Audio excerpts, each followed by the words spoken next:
Well, good morning, everyone, and welcome to Uncivil Law. I hope you're having a great day. Former Prince Andrew is not having a great day and has gotten arrested in connection with Epstein files, which is all kinds of hilarious on so many different levels. You know, you're just waking up, just getting started with the day, just trying to get started. I was working on my script for Epstein, working on some stuff related to my case in the Western District, trying to just get started this morning, and Prince Andrew gets arrested. So I guess we're doing that now. So let's see what's happening. We're going to watch some stories from various news outlets about this, and enjoy the misfortunes of others. What a putz! All right, hold on. All right, let's see what we got. Kingdom, where it is on its way towards lunchtime on a Thursday. The reports are that Prince Andrew, the former Prince Andrew, has been arrested. Now, the suggestion is that police have arrived at the former prince's home. Now, this information is very fresh to us right now. It is the BBC who is making this reporting as we speak, but Andrew, Mountbatten Windsor, as he is to be known now, of course, the former Prince Andrew, all of the questions that have surrounded his relationship with Jeffrey Epstein, all of the questions that have extended into potential domestic consequences that may be for him in the United Kingdom. Now, we will learn over the next hour exactly what has taken place, but 8 officers have arrived at his home in the past few minutes. They've arrived in 6 separate Metropolitan Police vehicles. Now, one of the accusations that was being levelled at the former Prince Andrew is that when he was the trade envoy, and he was for the best part of more than 10 years, he was representing the UK government. Now, obviously, he was above party politics as to whether that was a Conservative government or a Labor government. Sure. But amazingly here, that question of misconduct in public office is what this all connects back to. So it looks like they're trying to bust him not for the pedophilia. It looks like they're at least trying to bust him initially for basically leaking state secrets. I'm here for it.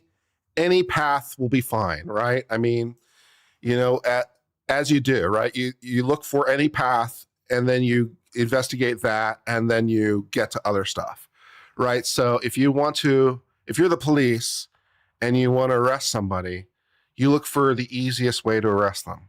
For example, when I was in law school, I was living at a house with a bunch of fellow law students. One of them was not a law student. That person wound up murdering their father. The police came to my house one day and started searching for the murder weapon, as you do. Did the police arrest him for the murder? No. What did they arrest him for? They arrested him for check fraud because he murdered his father for the money. And so they had checks that he had signed as his father, but it wasn't his father, it was him. So they arrested him for the check fraud because that was the easiest thing to do at the time, right? That was the thing that they had. They had the most secure. The murder was a little shaky. They didn't necessarily have the evidence at that point to arrest him for the murder.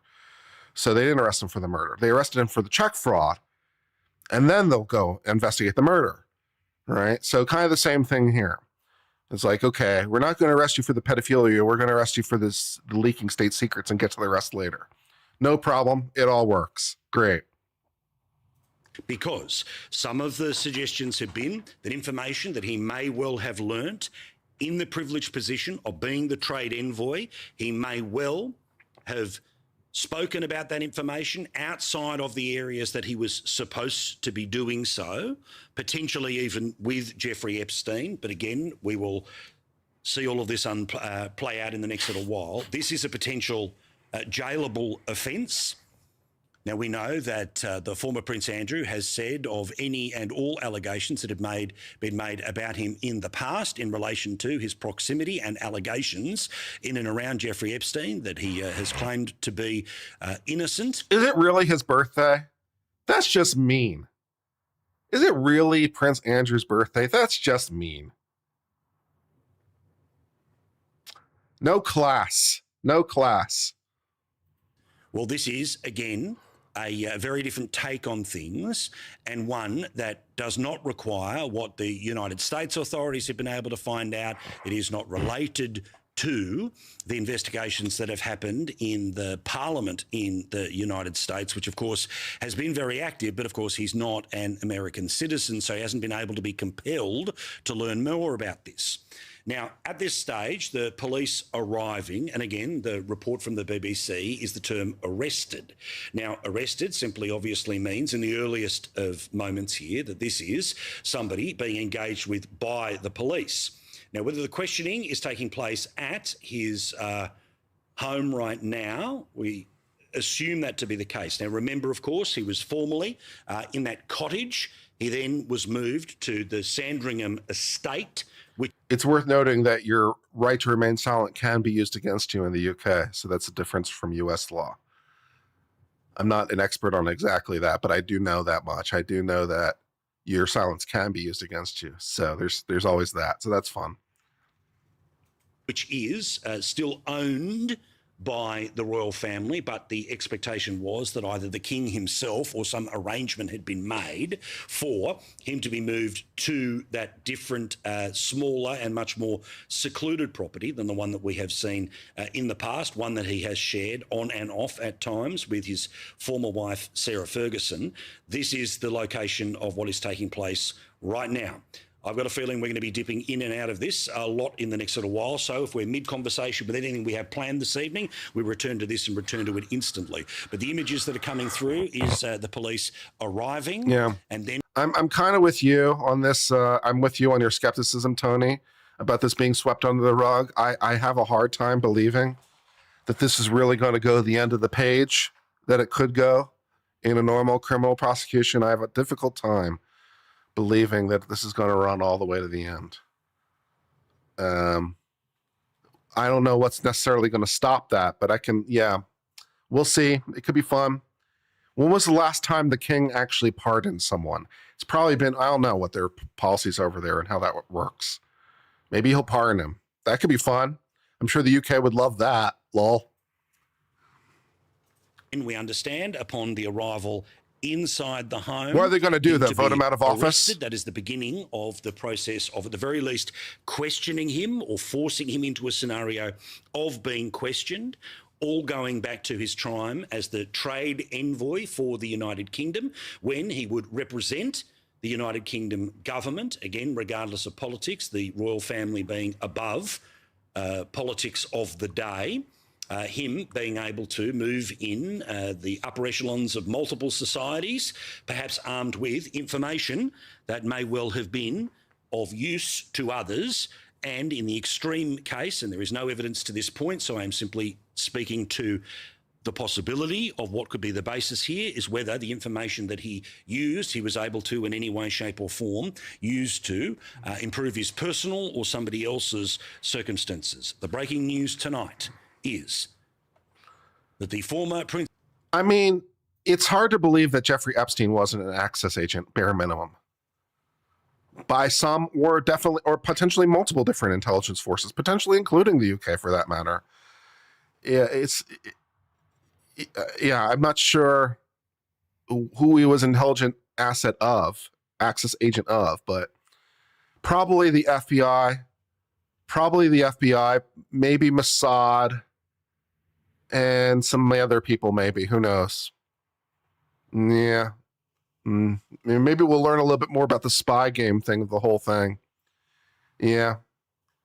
I think that's actually a pretty plausible explanation about a lot of it.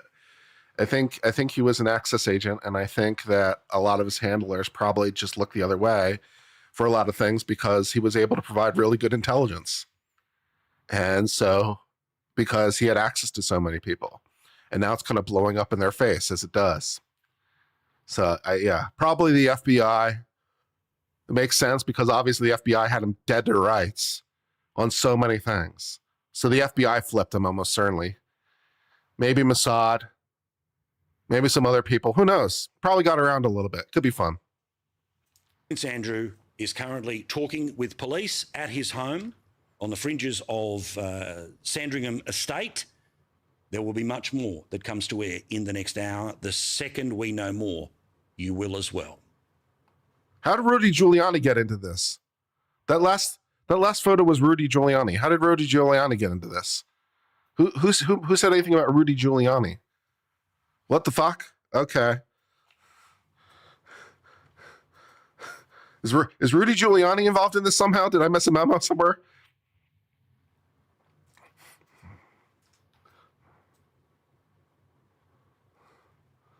All right, let's see what else we got.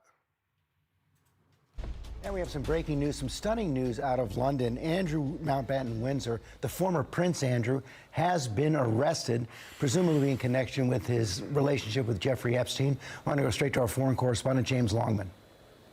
Hi, George. Yes, extraordinary news out of the UK this morning. The former Prince Andrew Mountbatten Windsor, has this morning been arrested on the Sandringham estate where he was living after having been removed, of course, from the home. What is his middle name? Hold on. This morning, the former Prince Andrew Mountbatten Windsor, has this morning... Mountbatten? What kind of a middle name is that? What? Been arrested on the Sandringham estate where he was living after having been removed, of course, from the home he was living in Windsor. The Thames Valley Police, the police here in the UK, put out a statement. They haven't named him specifically, but they are saying a man in his 60s has been arrested. As part of the investigation, they say we have today arrested a man in his 60s from Norfolk on suspicion of misconduct. It's hyphenated? Oh, okay, that makes more sense. All right, thanks. In public office and are carrying out searches at addresses in Berkshire and Norfolk. They say the man remains in police custody at this time. They are not, like I say... They're going to get the king to step down? That would be hilarious. Although no one really wants William that much, to be honest. I don't know. Naming Andrew, but we know that it is him. This pertains to emails, we believe, that were published recently in the most recent Epstein files published by the Department of Justice, which seem to suggest, they allege that Andrew was forwarding emails. Oh, it's Mountbatten Windsor? That's hyphenated? It's not a middle name. His last name is Mountbatten-Windsor? Oh, okay. All right, fair. That's just really cumbersome then. That is a very, very long name. Okay, fair. Emails to Jeffrey Epstein whilst he was trade envoy here in the UK. Now, as a public official, that is misconduct. That is what the police are alleging. That's the charges that they presumably are bringing to him if they do indeed charge him. He is under arrest and remains in custody for that. We will wait and see what further details they are yet to give us. But, you know, as trade envoy, he spent more than 10 years travelling around the world on behalf of the British government to kind of foment relationships with other countries to better Britain's kind of economic outlook, if you like. That was seen as a member of the royal family could do this. You know, his status would provide Britain with that kind of heft on the world stage. What the fuck?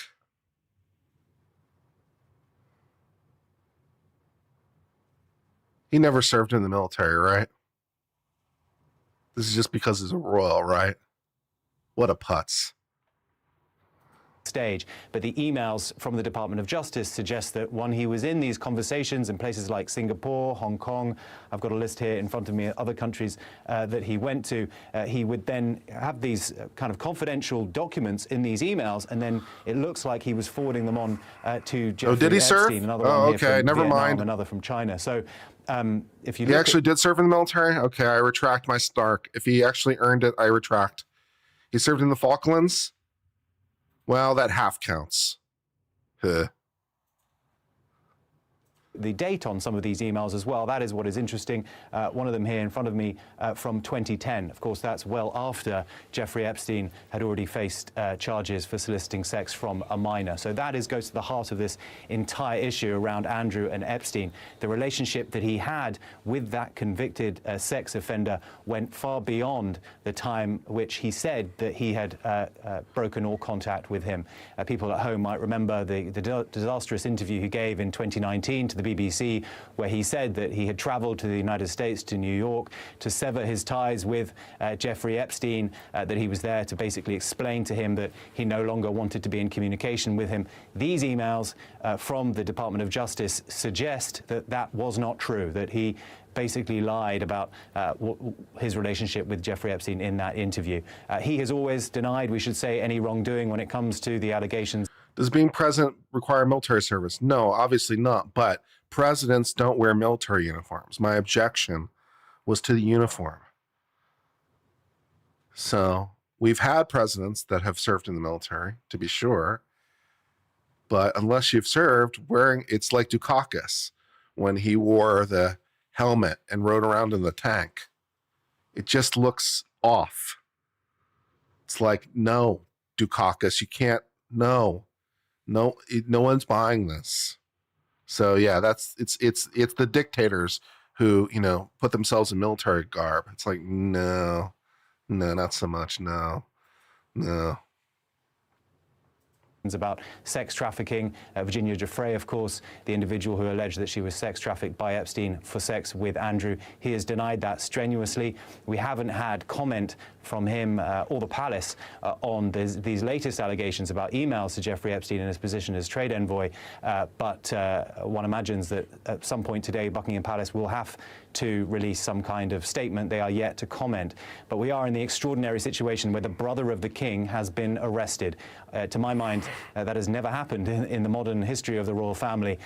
Certainly, this has shaken this country. Really? You had to think about that for a second? Geez, what? This is, yeah, to my knowledge, this has never happened in the modern, you had to think about that?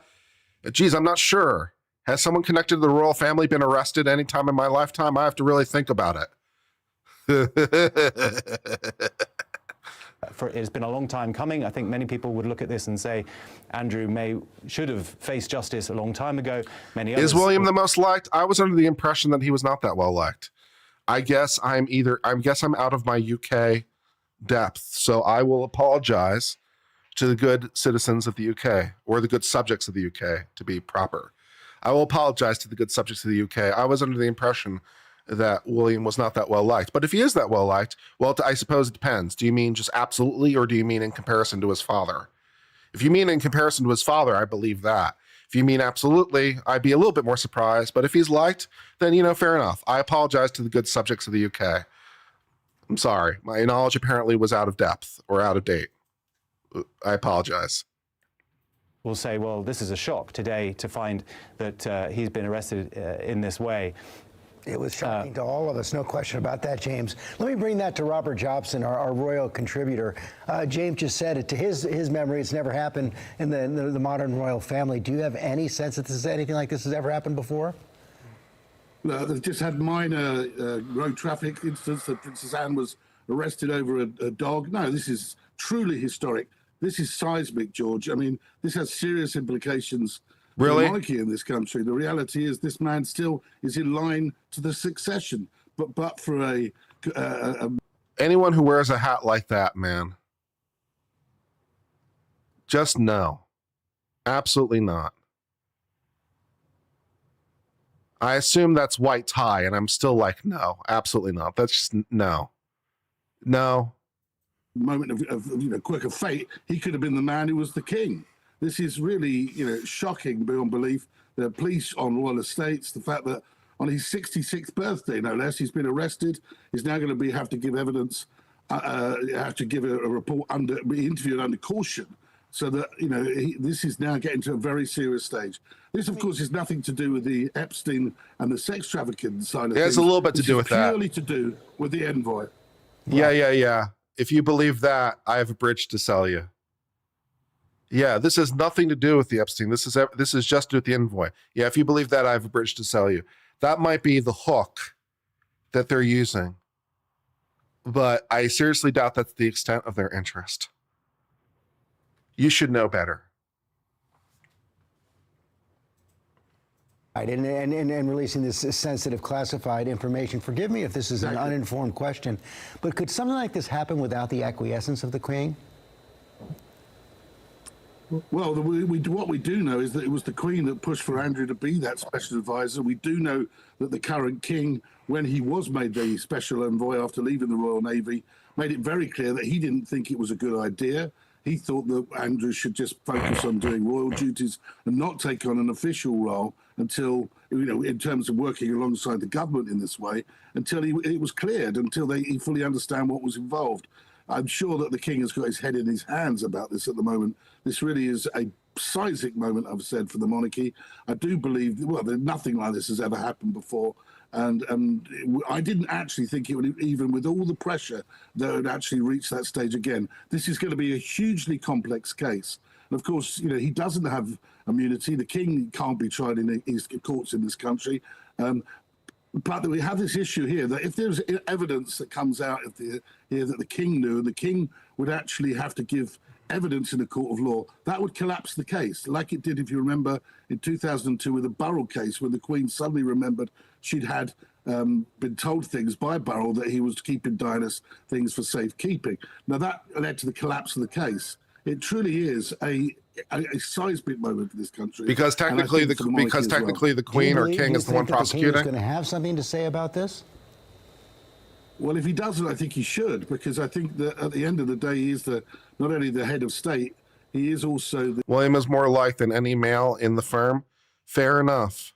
Yeah, I guess since Prince Harry, dropped off, Prince Harry used to be the loved one, but of course, that's been a while since his frolic in the U.S. and associated problems there too. So I guess I shouldn't be surprised that Prince William has gained a position. So, fair enough.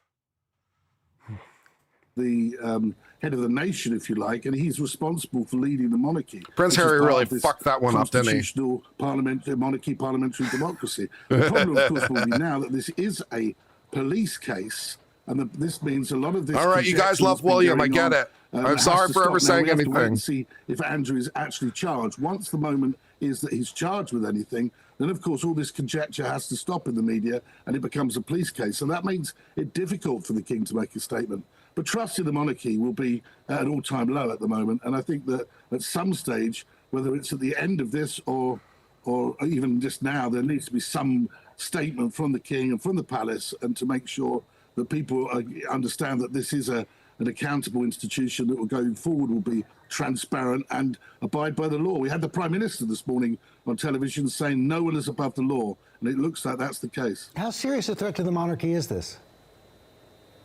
I think it is an existential threat. I think that people, the monarchy depends... It amazes me that you guys still have a monarchy at all, because it's purely for show. And it doesn't, I wouldn't want to be king. It just seems like a really bad job in the UK, because you don't get to do anything. It's like, so if I were in the line for the throne, which I'm not to the best of my knowledge, but if I were, I'd either one, just not take the job. I don't want it. You can't make me. Or two, I'd take it and just do whatever I was going to do anyway. So I guess I'm king and whatever else in my spare time. King and YouTuber, fuck you. Or three, I just burn the whole thing to the ground. I'd start exercising all those kingly powers that I'm not supposed to until the people get so pissed off they abolish the whole thing. So one of those three options. Make me king. It should be fun. Depends upon the trust of the people. It depends on for the system to operate. Is they are an unelected institution. It may be if the king is involved in being seen to be part of a cover-up, that it could have serious implications for him. And maybe, I don't know, maybe what goes forward. I mean, the two people that clearly are clear in all of this are William and Catherine. And it's clear, it seems, that William, I remember that William, many years ago when Andrew was at the Garter ceremony, wanted to go to the Garter ceremony, and William said, look, if he's there, I'm not going. and that was like 6 years ago. And he put his foot down. But just to be clear, this all happened when the king was Prince of Wales, and we have no evidence that Andrew and the prince were then talking about these matters. Well, I do know. I mean, we don't have evidence, no, but I do know that it was discussed, and I do know that the king and Andrew had a meeting and talked about it, and Andrew gave his reassurances, probably similar to what he said on the BBC in that catastrophic Newsnight interview, that there was, he had nothing to hide. He hadn't done anything wrong. But I think this is a lot to do with the Epstein sexual allegations. You think? Not necessarily this stuff on his role as a misconduct in a public office.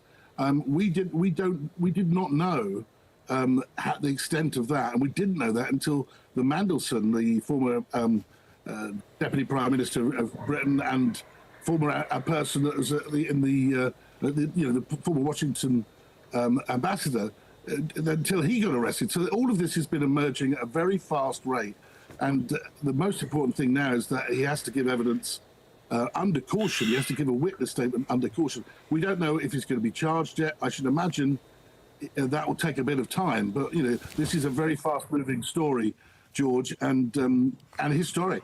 Let me go back to James Long. Are we learning anything new, James? Maybe he should look for asylum in the U.S. For me, George, is that that'd be good. The properties that are being searched now by the police. Prince Andrew seeks asylum. Situation where properties belonging to the king are being searched, because remember, Prince Andrew, as he was then, was moved from the home that he lived in Windsor to the Sandringham estate, which is the private estate of the king. It's not a public palace. This is owned by the royal family privately. So you ask whether or not the king would have given his permission for this to have happened. The police arriving at the king's private estate, one imagines there must have been some kind of coordination. The royal family have in the last few weeks been very, very clear about trying to move themselves away from this entire scandal, to lean in very heavily to speaking about the Epstein survivors. When asked about this, and Camilla, Charles, Edward, they've all been heckled in public spaces, asked about Andrew. They can feel the pressure over this, and time again, they have directed people to looking at the Epstein victims and saying that their hearts are with them, that the focus should be on them. So that is the palace's way of saying that we're on their side, and that perhaps Andrew, they're going to cooperate with the police in as much as they can. But they are hamstrung here. The King Charles, in as much as his effort will now be to try to save the monarchy, because make no bones about it, that is what this will be about for Buckingham Palace. At the same time, he's hamstrung because this is now a police investigation, so he will be limited in what he can say. And that is why I think whenever they are asked, they do say, well, our hearts are with the Epstein victims. Once again, we should separate what's happened here from Israel, the crimes that Epstein committed. This is about Israel the relationship that Andrew seems to have had with Epstein beyond that, and the relationship that he had when he was trade envoy, sharing government secrets perhaps with Jeffrey Epstein as late as 2010. Nevertheless, the royal family knows about the optics of all this, and they will want to show that they are on the side of the public, not on Andrew's side. And James, Robert Jobson said this is an existential threat, perhaps to the monarchy. We also know with these revelations about Peter Mandelson, the former trade minister, former ambassador to the United States for the UK, that this could also be a threat to the current British government. Absolutely. Peter Mandelson was at the heart. Well, I think that the Prime Minister of the UK is a bigger threat to the current British government, but that's just me. Of the Labour movement. He was part of the Labour government with Tony Blair. He built Labour alongside Tony Blair, and was in the Labour government at a time when he also seems to have been in communication with Jeffrey Epstein, sharing information with him as business envoy, and that for possibly, allegedly, financial gain on behalf of Peter Mandelson. So this goes to the heart of British institutions writ large, the monarchy and the British government. Keir Starmer, the British Prime Minister here, is fighting for his political life, make no bones about it. I mean, he's already in a very weak position politically, but his adversaries here in Britain, his political adversaries, have smelled blood with this Mandelson scandal. They're waiting perhaps later, and we have local elections here later in the year, when perhaps why can't you guys find a prime minister? End up losing. Just out of curiosity, why can't you guys find a prime minister? You've been having trouble at least since Boris Johnson. Why can't you guys find a prime minister? How hard is it? Apparently the answer is really hard. You guys don't have one decent prime minister. What is your problem, man? How? Okay. Yeah. His position as Prime Minister as a result directly of this Epstein scandal because of the closeness that he's perceived to have had with Peter Mandelson and his decision to make him ambassador to the United States. So on every level, Britain is being rocked by the Epstein scandal, George. Why can't you get a president? We do have a president. Yeah, we do have a president. We've had a president. Our president is in office and continues to serve. Yeah, we have no problem getting a president. We've done great. You may not like our president, but he's president. We don't. Yeah, we're doing fine on keeping. And you know what else we have? We actually have regular elections. There's a thought you guys could invent in the UK.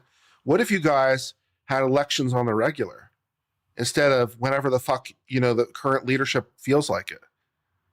Which, seems like one hell of a conflict of interest. What if you guys said, you know what, we're going to pick a date. We're going to pick a date on the calendar. And let's say every 2 years, we're going to have an election like a normal country. Could you do that? That'd be great. Seismic news out of the United Kingdom this morning. The former Prince Andrew has been arrested. We're going to return now to our regular program. We'll have much more on Good Morning America. All right, let's see what else we got. The Dow is over 50K. Nice. I get the reference. Very cute. I get the reference. Very cute. And we have some breaking news.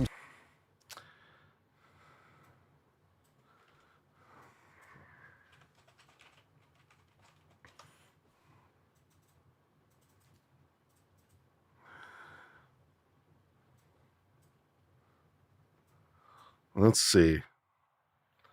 What else we got going on here? Breaking news. Live.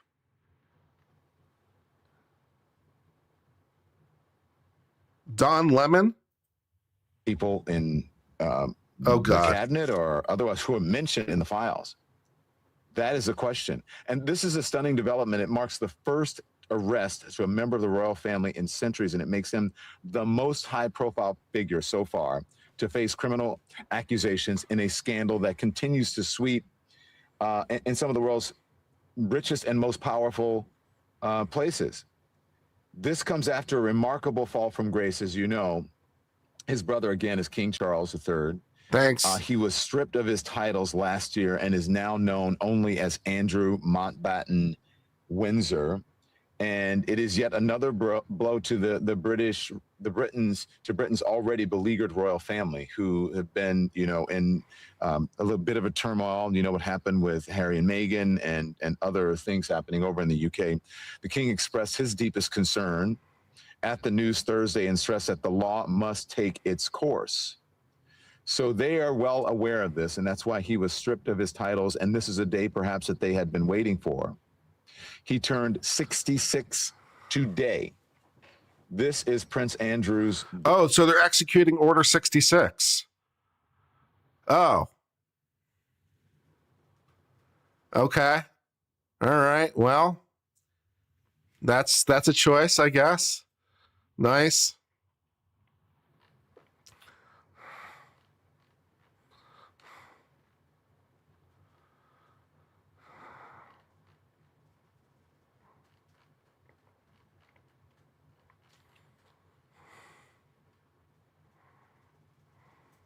Back to a Fox News alert. Andrew Mountbatten Windsor, formerly known as Prince Andrew of the UK, BBC. has reportedly... Let's go to BBC. Let's see what the BBC is saying. Let's go to BBC.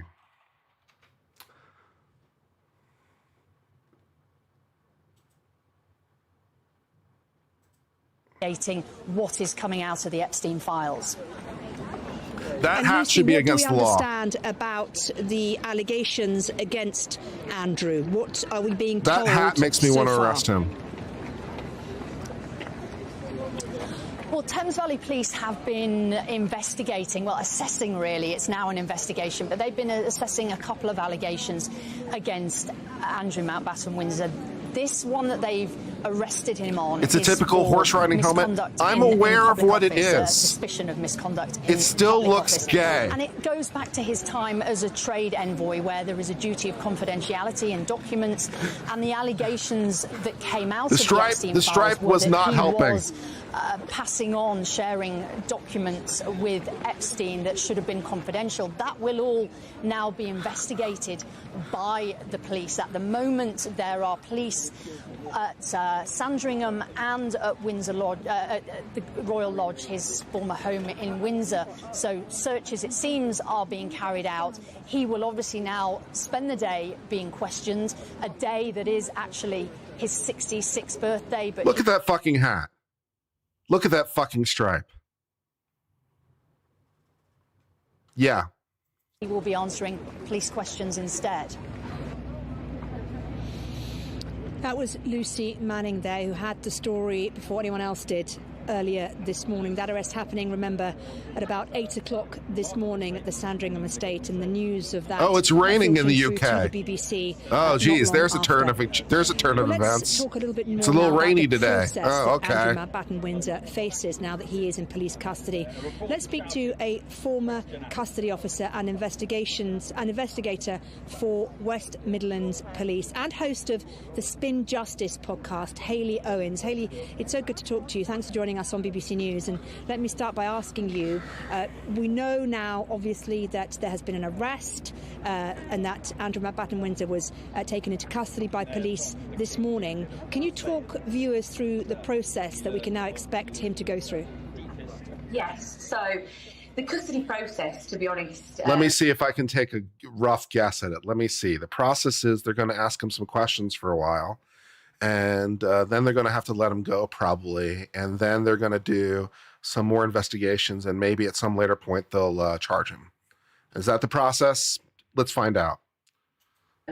Especially in more current times, the necessity to arrest in particular, I think what has happened this morning has enabled police officers from Thames Valley Police to conduct searches. Quite often these days, people don't need to be arrested. They can be invited into police stations to give voluntary interviews unless police want to conduct searches of properties or attach things like bail conditions. So obviously there's been a necessity to arrest, which has obviously taken place. And then the procedure to go through a custody suite or a custody facility will basically, it's quite a standard, straightforward procedure, but it starts off with being booked into custody, whereby a custody officer will take all of Andrew's details, and then he'll be processed throughout the facility. By way of potentially, well, he will be required to provide his fingerprints, his photograph, his DNA if that's not already been obtained previously. You don't want to get British. You don't want to get British royal DNA. I would imagine That's a road you don't want to go down. And in terms of you don't want to do that. practicalities, will he be sitting in a empty cell? Will he be offered a meal? What will? No, they're going to starve him. He won't be allowed to eat. So if he has been taken to a custody facility, which I'm sure he has, the procedure, the police custody suites are governed by the Police and Criminal Evidence Act. So yes, detainees do have to be provided with meals, and look at this behind her. This she has this huge ass clock, which you can't see the hands of, presumably. Well, I would say because of the time. I assume there's hands, or she just has them arranged as though it were a clock. I'm not sure what is going on. I'm confused. Sort of being placed in a cell, I think that's going to be down to the discretion and where he is. I don't know whether he will be taken to a separate custody facility where there's no other detainees, or whether he's going to be, your bog standard super block as they are these days. I would doubt it. I don't know the answer to that, but geez, let's take a guess. Yeah, what do you think? Do you think Prince Andrew or whatever, Andrew Monteblanc or whatever the fuck we're calling him today, do you think that he's going to A, be held in, a standard prison block with other inmates? Or do you think B, he's going to be held somewhere probably a little bit more remote and probably not as much? Do you think A or B? Geez, it's so hard to figure out. Whichever one could it be? Who can say? Ooh, yeah. Okay. If he was in a custody suite where other people are, potentially he could be in a cell. Yes, he's going to require food and drink, isn't he? That's very, very standard to provide detainees with food. They're going to give him food and drink. Wow, amazing! Tell me a different story. Fingerprints and the photograph. Will that photograph of Andrew Mountbatten Windsor in custody be released? Is that normal for photographs to be released or to be made available to the public? I wouldn't imagine so. They're not standard. They're not released as standard procedure. There's got to be a good reason for that, so I'm not sure on that. I can't see why, but who knows? I'm glad we brought you on. You're very informative. I could do the interview at this point. Okay. I have as much information as this woman, so good to talk to and you. I have clocks that work. Insight into the process that one goes through when one is in police custody. Thanks. I really appreciate your time. Who is that woman? Has just left the How is she qualified to speak to anything? Who the fuck was that? He arrived there. He was asked why are we interviewing that woman about police procedures? Is she affiliated with the police? Is she a police? Who the fuck is that woman? What's your reaction to your brother's arrest, sir? Sir, what's your reaction to your brother's arrest? Any reaction to your brother's arrest, sir?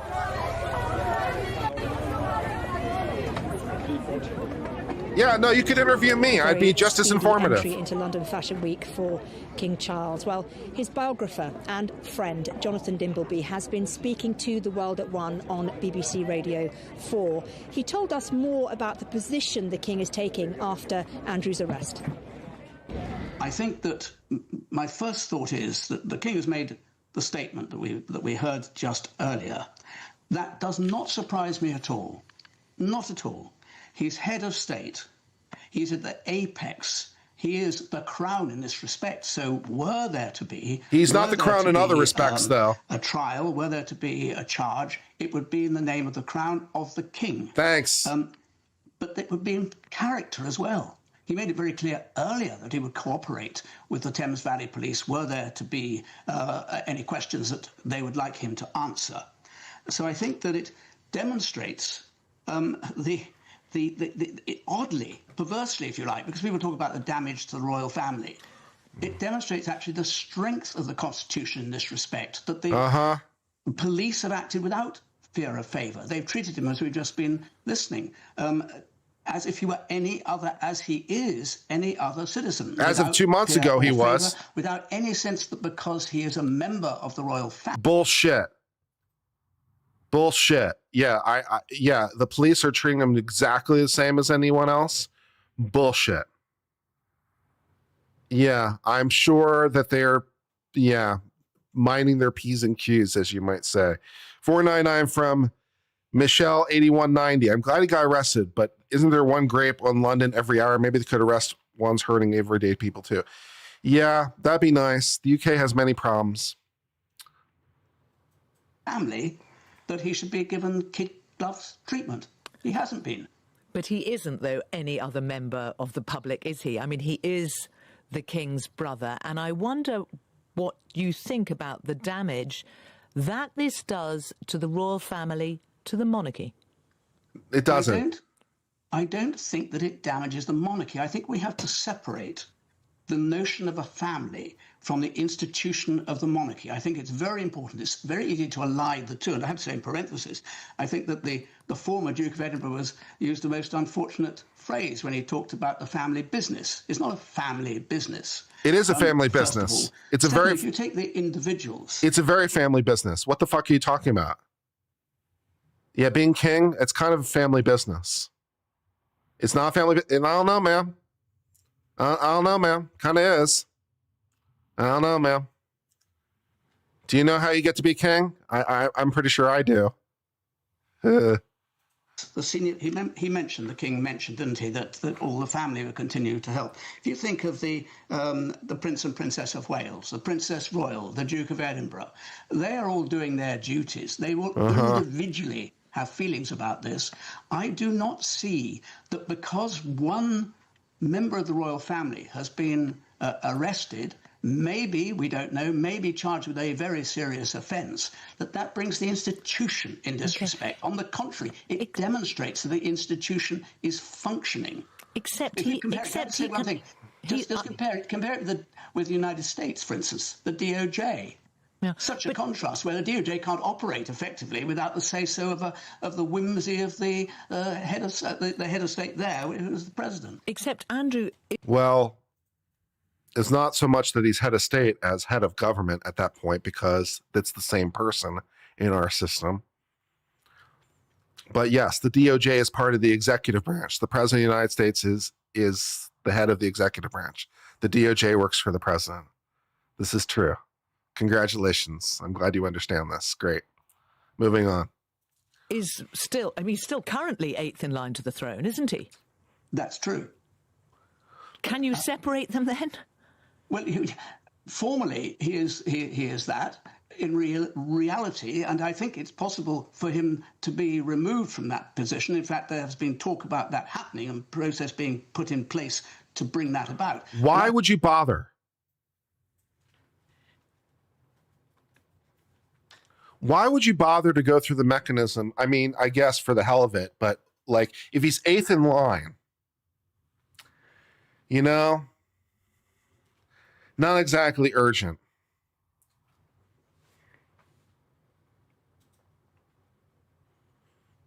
Who's 8th in line in the United States? Let's see if I can count them out. That'd be good. So let's see. It's president, vice president, Speaker of the House, President Pro Tem, Secretary of State, Attorney General, Secretary of Treasury. Who's next? I don't know. Agriculture, maybe? Or is Attorney General 8th? Somewhere like that. Okay. I was trying to count. I got lost. I think that's a sort of sidebar issue, frankly. It's sort of it's straining for a gnat, to use that as an illustration that there is a significant damage done to the monarchy. I mean, I make the point in introducing you. You are close to the King. You're also just a long-time watcher of affairs in this country. And the royal family have had many crises over the years. How Secretary of the Interior? There you go. I think it's Interior. A crisis. It has, I suppose, two elements. It's a personal crisis for the President Pro Temp is 4. I mean, whatever. Yeah, so it's President, Vice President, Speaker of the House, President Pro Temp, Secretary of State. Oh, Secretary of Defense. I forgot Secretary of Defense. That's where I forgot. Yeah, it's President, Vice President,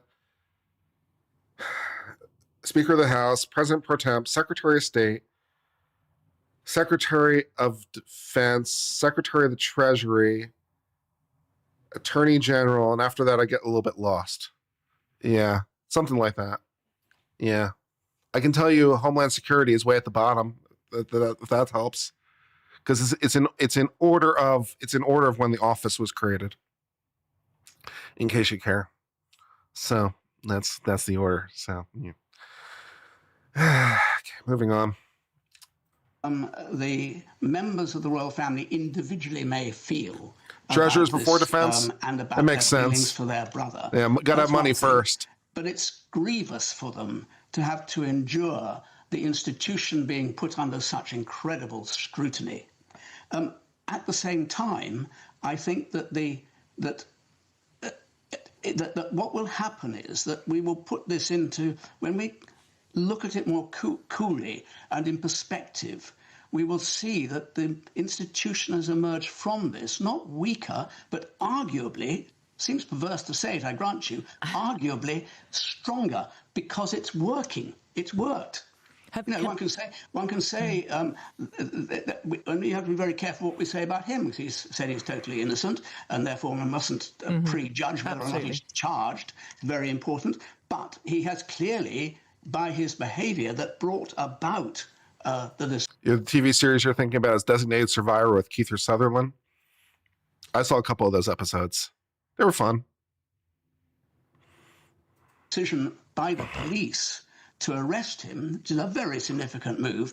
He has done significant damage for the moment to how people see the institution. That's because of the elision between the role of the constitutional monarch and the nature of a family that happens to be the royal family at the same time, which, as you rightly say, is not an ordinary family. Okay. Have you had a chance, it's early days, have you had a chance to speak to the King? No, I haven't. Okay. I'm speaking for myself, and I try always to speak for myself, incidentally. Otherwise, you said I've been knocking around quite a long time. I wouldn't have been able to knock around without being some kind of fink. For all that you say, there will be people who look at this and think, honestly, the royal family, it's an anachronism. How does it work? And you will have a rise in republicanism off the back of it. I don't know. You might do. Certainly, Republicans will exploit this enormously. Of course, it's very easy to work up a simple passion of one kind or another. My instinct is that it won't be like that for most of the public. We've heard those moments where individuals have shouted out Republican sentiments, or "What did you know about this, Charles?" Individuals in crowds who did not like what they were saying, and I think that when we look at the polling, I don't think that the monarchy is going to go far down. It's gone down before in the polling, it's come up again. It's always hovered around a particular percentage, and that's not least because, A, it seems to function as well as any other head of state institution, and no one seems to know what you put in its place. That's Jonathan Dimbleby speaking to my colleagues at The World at One, very clearly stating that in his mind there hasn't been any permanent damage to the institution of the monarchy. Jonathan, obviously a friend and confidant of King Charles II, but speaking very much for himself in that interview. Well, let's cross live now and speak to Andrew Lowney, historian and author of Entitled, The Rise and Fall of the House of York. Andrew, good to talk to you. Thanks for joining us on BBC News. And I suppose I should start by asking you for your reaction to today's arrest. I wonder if Prince Harry can use this as a way to get back in. Maybe if Prince Harry comes out and makes the right statement, he can use this as a mechanism to gain some favor. Maybe he comes out with a really strong statement condemning it all. And how's Prince Harry use this effectively? That's a good question for the day. Or Meghan Markle, even perhaps more to the point. How does Meghan Markle use this? She knows she's conniving. So that's the question we should really be asking. How does Meghan Markle use this to her advantage? Yeah, that's definitely the question for the day. I'm open to suggestions.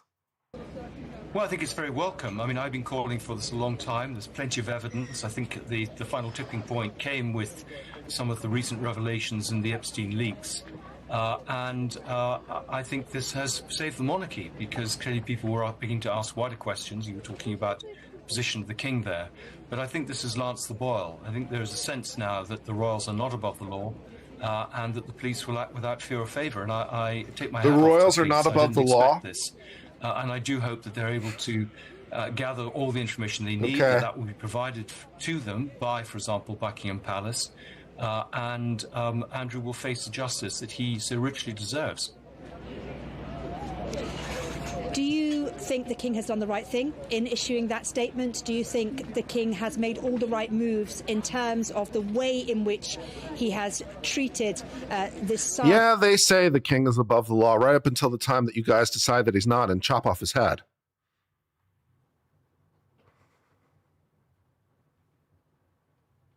So there was that. And these events. Well, I think there have been some missteps along the way, but I think we need to give credit that he has been prepared to in effect give up his brother. He gave undertakings to his mother he would take care of him. But the fact is that no one should be above the law, and Andrew, we have to see once charges are brought, if they are brought. But certainly from my research, there's a very strong case to answer, not just for misconduct in public office, but also for sex trafficking. Well, of course, it's important to say that Andrew has always denied any wrongdoing in relation to Epstein and hasn't responded to our request on specific allegations since the release of those files related to Epstein. So I just want to make that clear before we move on. What's the crime at the moment? Where do you think at the moment we the go crime from here is in releasing terms state of the secrets, Epstein files? Because obviously divulging there is a feeling, state isn't there, secrets that as trade although envoy. We're seeing some level He gave of moves Epstein within the inside law information. In the UK, in the US, the same thing hasn't happened. So that would be the immediate charge. You know, it's early days. I mean, things might begin to happen in the States. I mean, we clearly can't decide what happens there. I do think that this will, I hope, lead to a parliamentary inquiry into Andrew's time as a trade envoy, because he didn't operate alone. He was enabled by a whole series of people, members of his staff, for example. And I think the former ambassadors in some of these countries, people who were involved in UKTI, I think should have something to say about how he operated so that we can assure this doesn't happen again. And I do think this may lead to much more openness, I hope, from the royal family about particularly things like their finances, but more oversight, more parliamentary scrutiny, so that these scandals can't happen again. Do you think Andrew should be stripped of his place as eighth in line to the throne? Well, I think that's a distraction. I mean, I don't think there's any chance of him coming to the throne. I think it's a very difficult thing to do.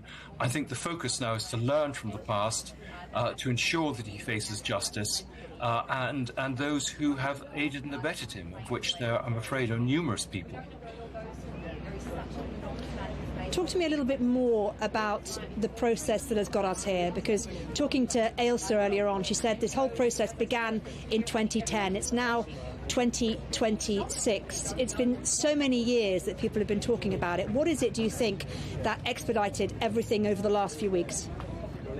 Well, I think it's been... Geez, I don't know. What could possibly have been something that might have expedited this? What might have happened recently that might have brought some renewed attention and a increased spotlight on Andrew? What possibly could have happened? Let me think about it really hard. I don't know. Okay. In a drip feed. I mean, you're absolutely right. There have been news stories for a long time, and nothing was done. My book came out in August last year. Again, I had a lot of the detail that's coming out now, but nothing actually happened. We had some of the early leaks of the Epstein material, and then Virginia Giuffre's book, which I think shifted the dial a bit.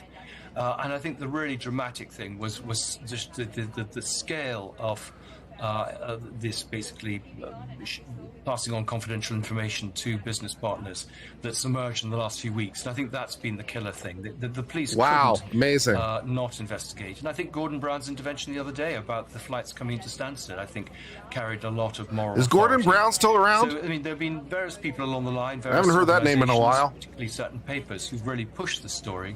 And I think also the pressure of social media and the public pressure. I think the realization that they couldn't turn a blind eye and say nothing to see here, that there was clearly a case to answer and that they needed to investigate.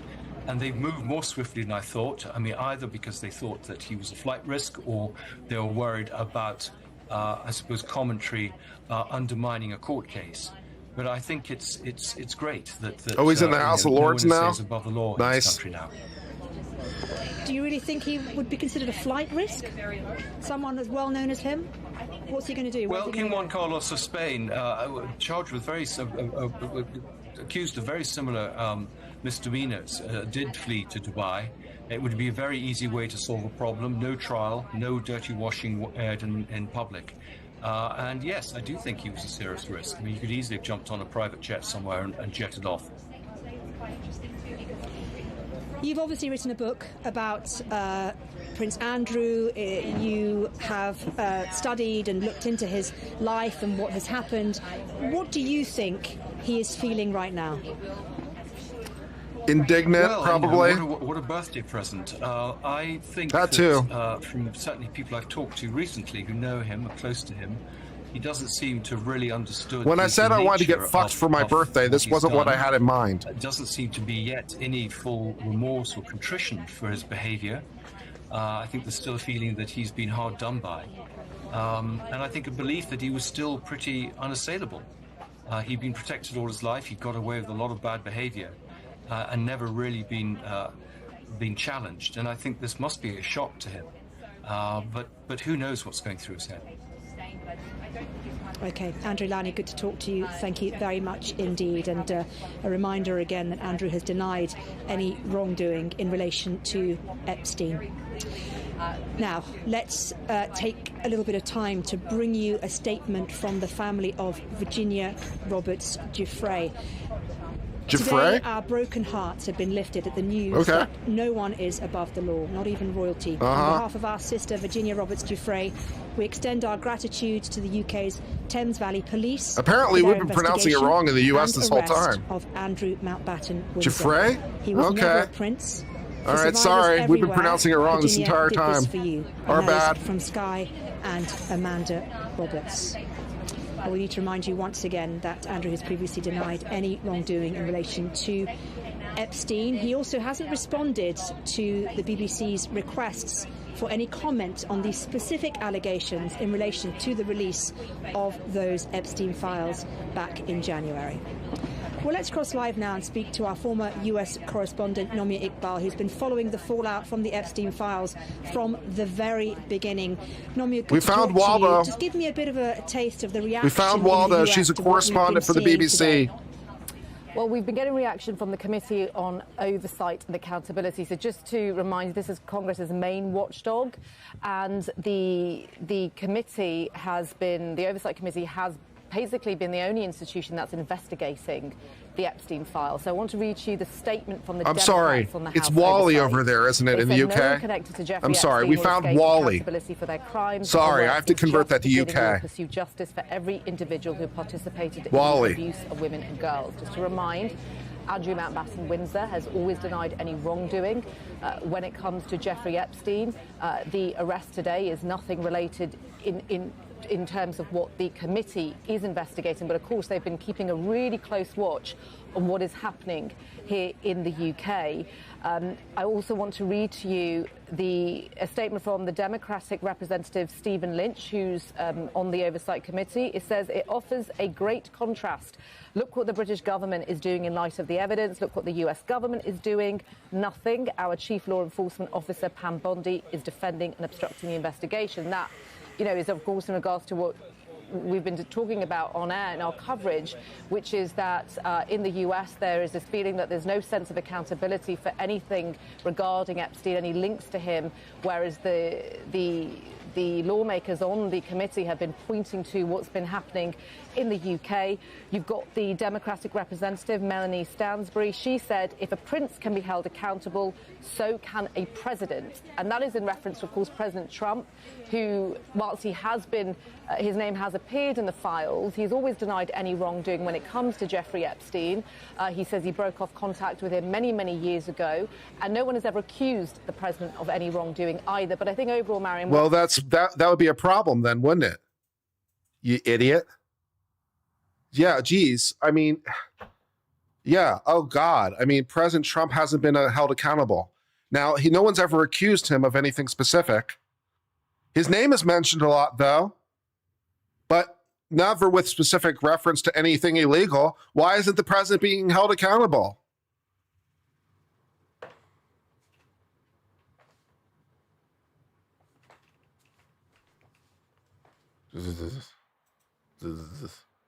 What I'd say is that, just going back to that point, that for American lawmakers, what's happening here is incredibly significant because they are investigating Jeffrey Epstein. They don't have any charging powers, but for them, the Epstein files is incredibly important in terms of getting to the bottom of who was involved in any of his crimes, who was linked to him. And they're looking very carefully, as we're seeing from the reaction, about what is happening here in the UK. Absolutely. And in terms of what is happening in the United States, does this increase pressure on Andrew to testify to Congress? I know he can't be compelled to, but does this increase the pressure, Nomia? Why would he do that? They are calling for him to give evidence. Why would he do that? Continuing to do He'd be that, insane. And I don't think that will stop anytime soon. But yes, you're unless they're going right to give him point immunity, out that there's which they're not nothing going to that do. compels him. He is a British Why would he citizen. do that? He's not subject to U.S. congressional jurisdiction. And, I mean, they can subpoena him. They can, say, we want you to give evidence, but they can't compel him to come to the U.S. Now, if he went to the U.S., stepped on U.S. soil, then in theory, yes, they could then compel him to give evidence. There's no likelihood of him doing that. He could be invited to cooperate voluntarily, which is what I think essentially they're wanting. But yes, there is no legal mechanism. 1, 2, 3, 4, for Congress to force Andrew Mountbatten Windsor to appear. Nomia, thank you very much indeed. Well, let's now cross live and speak to our business editor, Simon Jack. And Simon, let's talk a little bit more about the role that the former innocent Prince people Andrew don't plead the fifth. Used to have Yes, they do. Yes, they do. Innocent people do plead the fifth. Yes, they absolutely do. And you are the problem. As a lawyer, I would tell everyone to keep their fucking mouth shut. Probably especially if you're innocent. Keep your fucking mouth shut. Yeah, I'd plead the fifth. Are you out of your mind? Are you out of your mind? Innocent people do and absolutely should plead the fifth. Are you out of your fucking mind? Keep your fucking mouth shut, people. Fuck. You have a right to remain silent. Use it, assholes. Damn. Trade envoy. That's very much the focus of part of this investigation. Every fucking time. Every fucking time. Is an interesting role. He fulfilled it from 2001 to 2011, and basically the job is you're there to use your social prestige, keep your fucking mouth shut, to open doors for British business and trade, and I've seen this in action a few times myself. And covering some of these trade missions, you go and you meet foreign ministers from other governments and their top business people, and then introduce our ministers and our top business people, and they chit chat about ways to further their business and trade negotiations. Now, you're not a civil servant, but you are bound by rules of confidentiality that would apply to civil servants, and they have, as I say, duty of confidentiality over that. And he would have been inside the tent and privy to government information, sensitive trade information. I'm just going to get one of those buttons, like the button that you just tap, and bring that to Congress. It'll be easier than me saying it every time. I'm just going to get a button, that was easy button, and I'm just going to program it. It just says, on advice of counsel, I plead the Fifth Amendment, and just press the button. Press the button. It'll be easier. It'll be great. Yeah, it'll be fun. The button is fantastic. Press the button. Yep.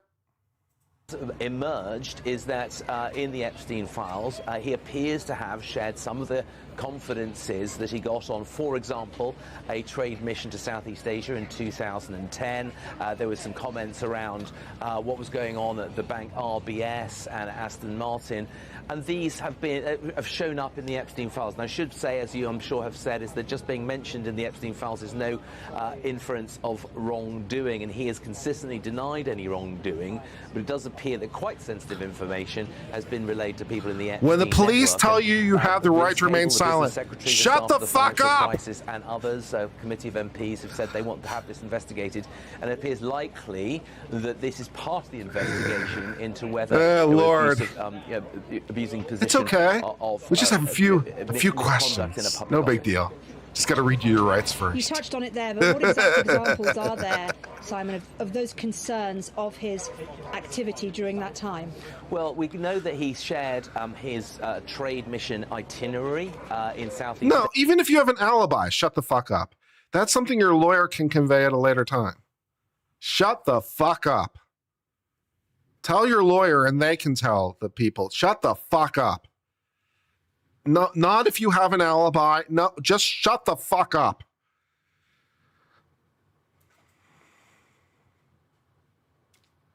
Asia, meetings with Vietnam, Singapore, other ministers, with people connected to Jeffrey Epstein. There was a talk of high-value investment opportunities in Afghanistan. But I didn't do it. Shut the fuck up. But I have an alibi. Shut the fuck up. I have a confession from the bad guy in writing. Shut the fuck up. After the financial crisis, a lot of UK savers were involved in that, and the government of the UK was quite closely involved in all that. So all of these things are, you know, we can't know that anyone bet on them, traded on them, financially benefited from them. But do we have to go to the Pop Brothers at law? Do we have to learn again about the magic of Shut the Fuck Up Friday? Would have been around the hoop at the time. Do I need to beat you guys over the head with a bat? Do I need to get my Fifth Amendment bat?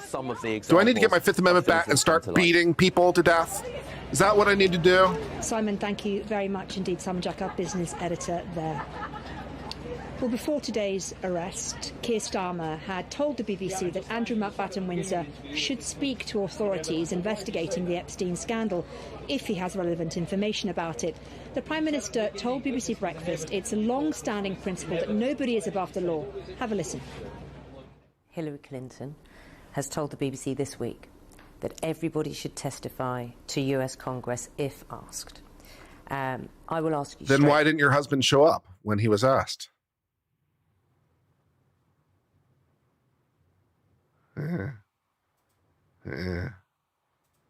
Should Andrew Mountbatten Windsor testify?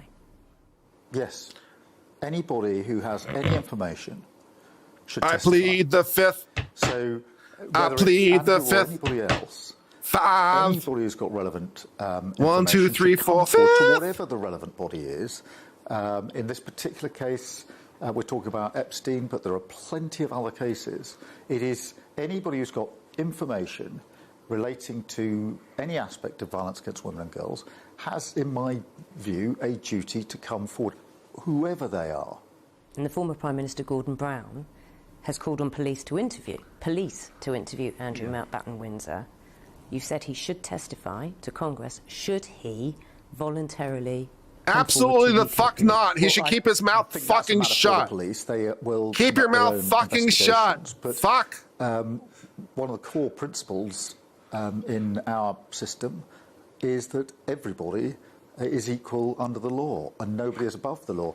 And it is really important that that is applied. Put me on the BBC. I've got the only valid answer to these questions. These are not the right answers to these questions. Put me on BBC. Should he talk to the police? Fuck no. Absolutely the fuck not. Are you out of your fucking mind? Put me on the BBC. I'm ready to go, coach. It's a long-standing principle. It's a very important principle of our country, our society, and it applies. And it has to apply in this case in the same way as it would apply in any other case. And can we talk about how this is being discussed in Parliament or not? Last year there were calls, you'll be aware, for a debate in Parliament about Andrew Mountbatten Windsor and his association with Jeffrey Epstein. Do you... This haircut is not doing this lady any favors. I think there is a debate going on in and around Parliament, and there would be no prohibition on that so far as I'm concerned. I think His Majesty the King took strong action, actually, in relation to this when he stripped him of his titles, but certainly it concerns parliamentarians. But a debate in Parliament? Well, I mean, not around. Yeah, look, that's a matter for the Speaker, but I wouldn't stand in the way of Does the UK it. have an equivalent to the Fifth? Not really, no. Your silence can be used against you. You're not forced to testify, but your silence can be used against you. Nevertheless, shut the fuck up. Yeah. When we discuss all of these cases, and I say all of these cases... Particularly in a case like this. This is definitely a shut the fuck up case. Yeah. Advisedly, because it is one example, there are plenty of others, where we see the same pattern of behaviour. This is simply the one we're talking about at the moment. Yeah, programmer, do you know if the right to remain silent exists in the UK? Kind of, as I just said, sort of, halfway it does. The French see so many police TV shows and films, they often believe it's in their system. Yeah, in the UK at least, you can remain silent, but your silence can be used against you. So that's a difference from the US. Don't know about France. Can't speak to that. I don't know about French law. It should be, but yeah. I'm pretty sure that you don't have the Fifth Amendment in France. I'm pretty sure about that, but yeah. Thank you for the super chat. Was the Prime Minister talking to my colleague Naga Manchetti there before news of Andrew's arrest came out. A little earlier, the King we saw arriving at London Fashion Week. Well, he's now left London Fashion Week. We're going to show you the moment here. You don't have to say anything, but it may harm your defense if you don't mention when questioned something which you later rely on court. Anything you do say may be given as evidence. Yeah, exactly. Yep, that's their version of the Miranda warning. Shut the fuck up. He arrived, though, because we saw him being asked a number of questions about Andrew as he walked into the building, questions that he ignored. Have a listen.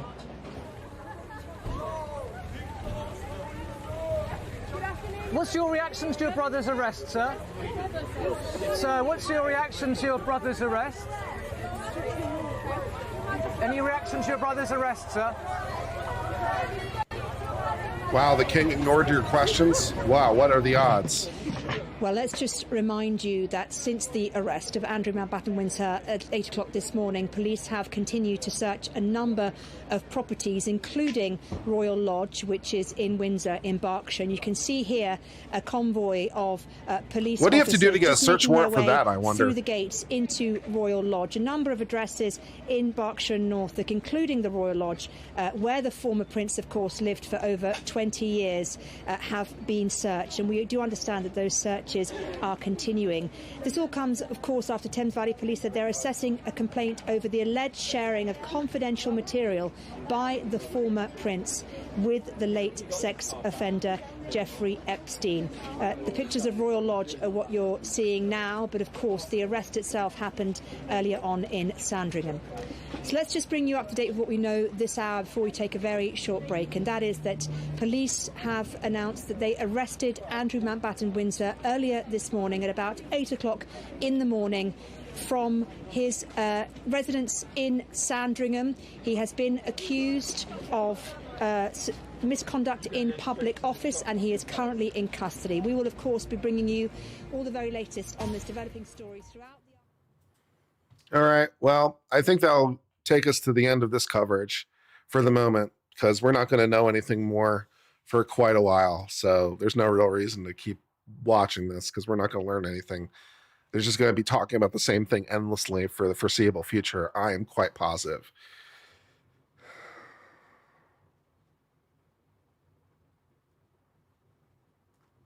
So all that stuff.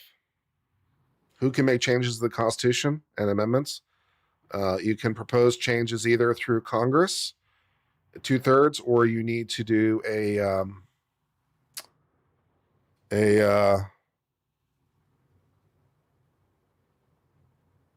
2/3 of the state need to meet up, and it's called a there's a name for it, which I can't quite remember right now.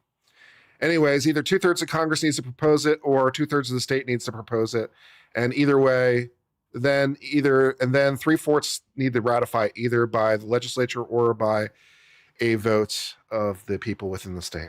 So that's how you amend the Constitution. Constitutional Convention. Yeah, I thought it might have a different name for it for some reason. But yeah, convention. But whatever. Yeah. The Pie Baker, $5 says, I've been pulled over while treating my hanger with Pepsi and taking Pepsid up 9-year-old. Learning center. Should I talk to the cops? No. No, you shouldn't talk to the cops. Ever. No. Convention of States. Yes, that's what I was looking for. Thank you. Convention of States was the term I was looking for. It's never been done, but that's how you do it. So, yeah. And we've done the direct thing. I think it was the 21st Amendment was directly voted on by the people. Otherwise, it's been done by the legislatures, but I think it was the 21st that was done by the people. So that is our brief history of constitutional amendments. We have 27 of them. It's great. It's really hard to do them? Yeah, it's really hard. We've only done it 27 times, and 11 of those were the Bill of Rights. 1 through 10 and 27. So, you know, so we've only done it. Yeah. So yeah, we haven't done it a bunch of times. Yeah. Yeah. You need a incredible super consensus, which kind of makes sense because you're making very permanent changes. So it's designed to be hard because you're making incredibly impactful permanent changes. So it's designed to be very difficult so that people will not do it reflexively. But yeah.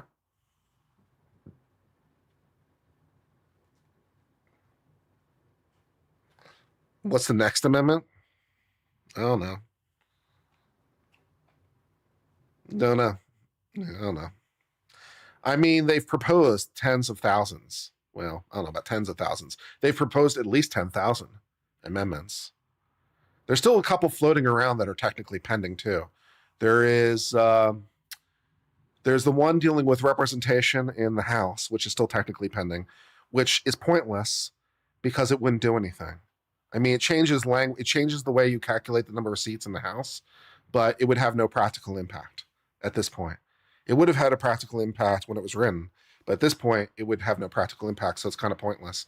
Then there's one. I think the one dealing with the amendment to prevent an amendment repealing slavery. I think is still technically pending. So yeah, the amendment to prevent an amendment to repeal slavery, I think is still technically pending. And there might be one other one in there somewhere too. There's the one preventing U.S. citizens from taking foreign titles of nobility. That's still pending, technically. And yeah, that's about it.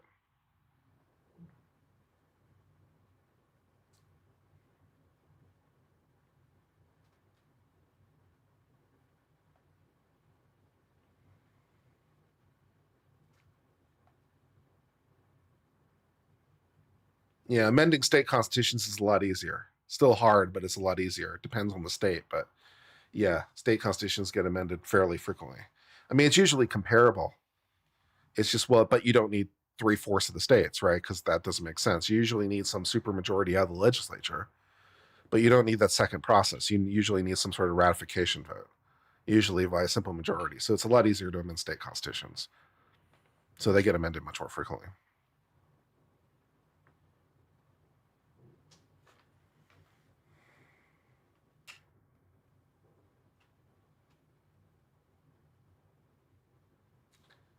Probably the next amendment that's likely to get passed, probably something with the Electoral College. If you had to like take a bet on like what is the most likely, either that or something dealing with rights of artificial intelligence, maybe. Yeah, that's kind of about it. I don't know what other amendment would be. I don't know whether amendment could maybe a balanced budget amendment. If people get if the economy, if the that becomes a crisis, if we wind up in austerity or something, which is a non-zero possibility, a balanced budget amendment of some kind could definitely get through. Those are likely candidates probably.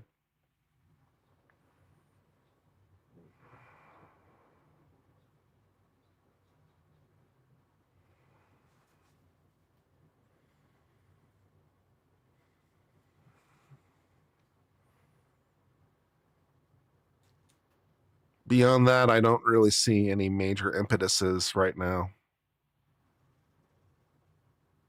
To repeal the 14th? Nah. No, there's no appetite for repealing the 14th Amendment.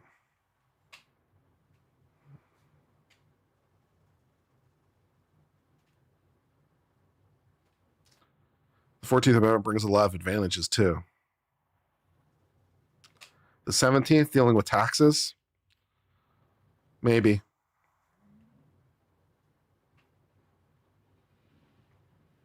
Oh, no, wait. 17th is Senate representation, not 16th is taxes. 17th is Senate representation. Yeah, I think the 17th Amendment was a mistake. I think the 17th Amendment was a mistake. but I don't see us going back.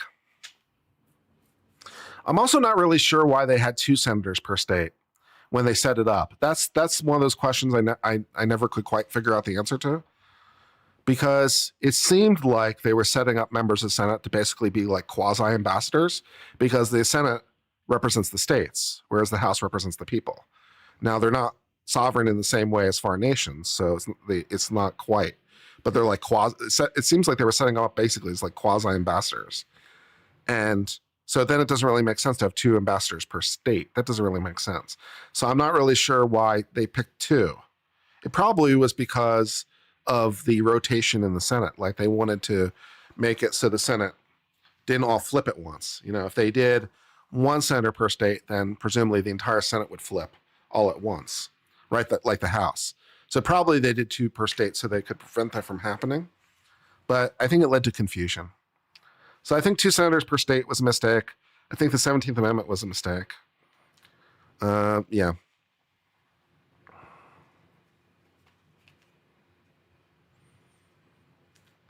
Yeah, so you always have 1, but it isn't that much a problem because you can direct appoint a new senator.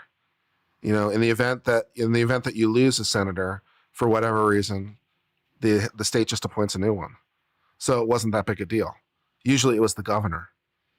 Right, so you appoint the guy to be senator, and then if he stops being senator, you just appoint someone new in the interim. So yeah, I don't know what the thinking was. I don't get it. I think that was probably a mistake. It was probably to make sure the Senate didn't all get elected at the same time. And a 6-year term also doesn't really make sense either, if you're doing it that way, because it would just be like, because if it's a quasi-ambassador, then it should be like for however long the state wants it to be, right? It's just like appoint them or not for any length of time that that pleases you, because they're an ambassador. So I don't know. I have some notes when it comes to the Senate, but that's okay. The Senate needs an even number. I don't know that it needs an even number. You think that's why they did it? So it would definitely have an even number? I mean, I don't know that it needs an even number. I mean, why does it need it? Why can't you have an odd number of senators in the first instance? Why can't you do that? I don't know. There's no particular reason you couldn't have an odd number of senators. I mean, why not? I don't know. I mean, presumably you would never have a tie if it was odd, but so what? Yeah, so you wouldn't have a tie. Okay. Yeah, so fine. Isn't the VP the casting vote? He's the tie-breaking vote. Yeah, he's the tie-breaking vote. But that presupposes there's a tie. You don't need to force a tie just to give the vice president the role to break the tie. The vice president just breaks. Yeah, the vice president would break the tie. It's just that if there was an odd number of states, there would never be a tie. So what? So there's never a tie to break. So what? The whole thing moves on. Right? It doesn't matter. So it's fine. 157,000. Yeah, we did pass 157,000. Can the VP vote normally? No, just to break the tie. VP can only vote to break the tie. It's kind of a thankless role. And the VP doesn't actually preside over the Senate anymore, although they used to. I guess they found better things to do. But they used to actually preside over the Senate on the daily. They haven't done that since, the 50s or something. And now they just show up to break a tie. And that's it. But if there's never a tie, then, whatever. It's fine too. And you could have a tie also, even if there's an odd number of states, because maybe not every senator's there. That's true too. So even if you had an odd number of states, maybe you still have an even number voting, because maybe a senator isn't there for whatever reason. So yeah, I don't think we need to ensure it's even just to give the vice president. There's not that many ties anyway. There's not that many ties, so it's not like we need to really give the VP something to do. I don't know, man. Delegates also agreed, okay, let's see what they said. Delegates also agreed one senator per state would not be enough, as absence of a single senator due to illness or death would lead states without representation. That's from the federal convention? Okay. So they didn't like the idea that there would be any gap. They were so freaked out by the idea of there being a gap. You know what another way to solve this problem, though, would be? Just have like a deputy, or like the senator appoint somebody, or there's 1,000 other ways to solve this problem. Like if you want to ensure that there's always someone to represent the state, just like give the power to appoint to the governor by the Constitution, or you have a deputy like named ready to go or whatever. It's like there's 100 ways to solve this problem. But the Constitutional Convention did not see the wisdom of my approach. So we are where we are. But I think it would have made more sense. One senator per state, no particular term. Appoint them or not at your pleasure as the quasi-ambassadors that they are. They're there to represent your state. So appoint them or not as you see fit, like an ambassador.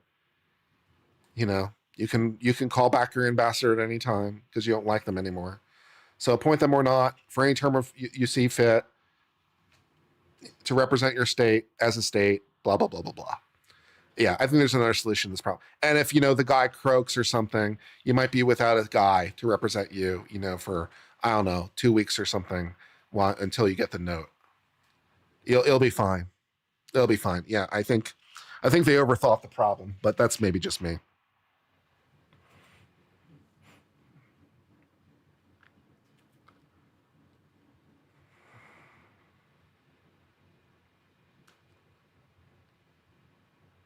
Yeah.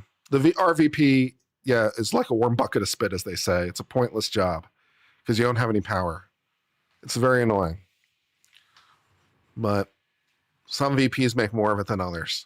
Our current VP is trying to get out there. Our current VP, apparently, his pastime, our VP's pastime is going to Europe and slapping the dick out of your mouth. That's the way our VP likes to spend his time. And I'm here for it. I am here for it. Hey, assholes! We live in a common heritage that's built on certain values. And you guys aren't doing very good on the values anymore. You guys suck ass. Have you thought about actually doing the values thing and being the Westerners that we all were? Why are we the ones holding you to account? What's this bullshit? Get your act together, you fucktards. That's our VP right now, and I'm here for it. I'm here for it. I'm loving it.